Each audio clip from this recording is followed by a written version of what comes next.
Sir Chandrababu కేంద్రంలోకి వెళ్లి లోకేష్ ముఖ్యమంత్రి అయితే డిప్యూటీ సీఎం పవన్ కళ్యాణ్ పరిస్థితి ఏంటి?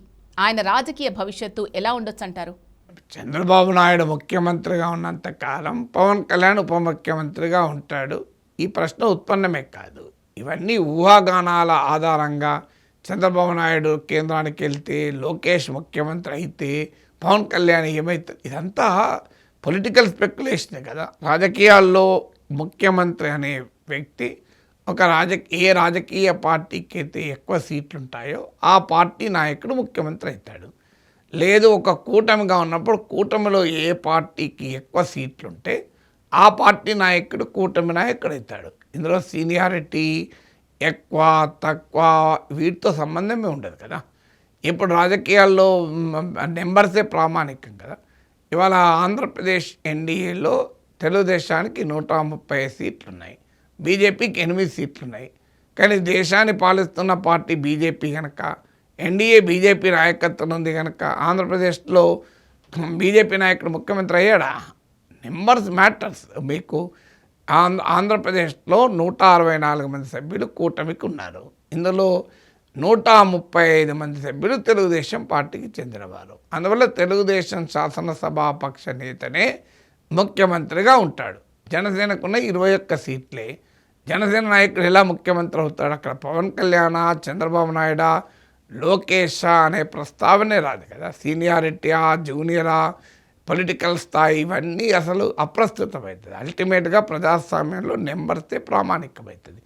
ఇక తెలుగుదేశం పార్టీ శాసనసభాపక్ష నేత ఎవరు అనే నిర్ణయం ఎవరు తీసుకుంటారు? పవన్ కళ్యాణ్ తీసుకుంటాడా? ఆ నిర్ణయం తీసుకోవాల్సింది చంద్రబాబు నాయుడు, తెలుగుదేశం పార్టీ. ఆ పార్టీ తీసుకునే నిర్ణయం పైన ఎవరు ముఖ్యమంత్రి కావాలని ఉంటుంది.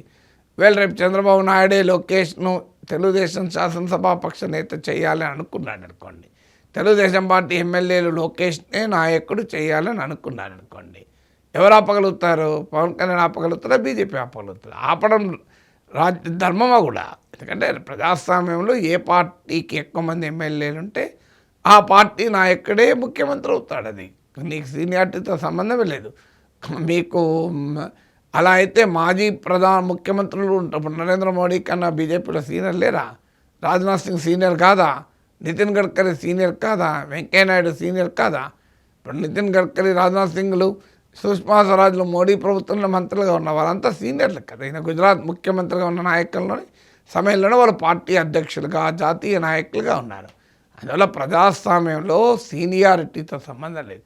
ప్రజాస్వామ్యంలో ఎవరికి ఎక్కువ మంది సభ్యుల మద్దతు ఉంటే పార్టీలోన, ప్రజల్లోనూ ఎవరికి మద్దతు ఉంటే వాళ్ళే నాయకులు అవుతారు. అందువల్ల అవునన్నా కాదన్నా తెలుగుదేశానికి నాయకుడు లోకేష్ కనుక ఇప్పుడు చంద్రబాబు నాయుడు మోడీ కన్నా సీనియర్ కనుక ప్రధానమంత్రి చేస్తారు ఎన్డీఏలా.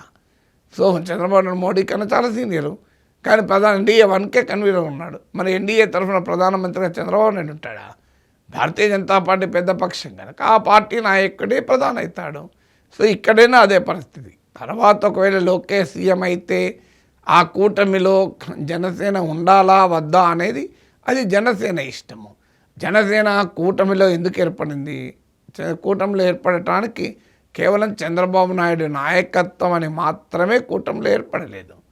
కూటమిలో ఏర్పడిన చంద్రబాబు నాయుడు నాయకత్వంలో తెలుగుదేశం లేదా 2019లో?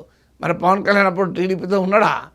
సో జగన్ వైసీపీ వ్యతిరేక ఓటు చీలకూడదు అనే ప్రాతిపదిక పైన పవన్ కళ్యాణ్ ఎన్డీఏలో ఉన్నాడు. సో ఎన్డీఏలో ఉన్నప్పుడు ఆటోమేటిక్గా ఎవరి నాయకుడైనా అంగీకరించాల్సిందే. సో ఆయనకు విభేదాలు ఏమైనా వస్తే కూటమిలో ఉండకూడదు అంతే తప్ప, నేను కూటమిలో ఉండాలి అంటే లోకేష్ సీఎం చేయకూడదు, చంద్రబాబే సీఎం ఉండాలని పవన్ కళ్యాణ్ కండిషన్ పెట్టగలడా? సో కండిషన్ పెడితే తెలుగుదేశం పార్టీకి 135 మంది ఎమ్మెల్యేలు ఉన్నారు, సరిపోతారు. వాళ్ళే ప్రభుత్వాన్ని ఏర్పాటు చేస్తారు కదా. అందువల్ల కూటమి ఏర్పాటుకు ప్రాతిపదిక వైసీపీ వ్యతిరేక ఓటు చీలకూడదన్న ప్రాతిపదిక తప్ప పలానా వాళ్ళు ఏ అగ్రిమెంటు టీడీపీకి జనసేనకు ఉందో ఆ లోకేష్ను ముఖ్యమంత్రి చేయకూడదు ఈ పీరియడ్లో అని లేదు కదా. 2029 దాకా మధ్యలో లోకేష్ సీఎం చేయకూడదని అగ్రిమెంట్ ఏమీ లేదు కదా. అలాంటి అగ్రిమెంట్ ఉంటే పోనీ దాన్ని ఉల్లంఘిస్తే తప్పు. అందువల్ల రాజకీయాల్లో ప్రజాబలము, ఎమ్మెల్యేల బలము, ప్రజాబలం ఉన్నవారే ముఖ్యమంత్రి అవుతారు. మెజారిటీ ప్రజల బలం మన పార్లమెంటరీ ప్రజాస్వామ్యంలో మెజారిటీ ఎమ్మెల్యేల బలం రూపంలో ఉంటుంది.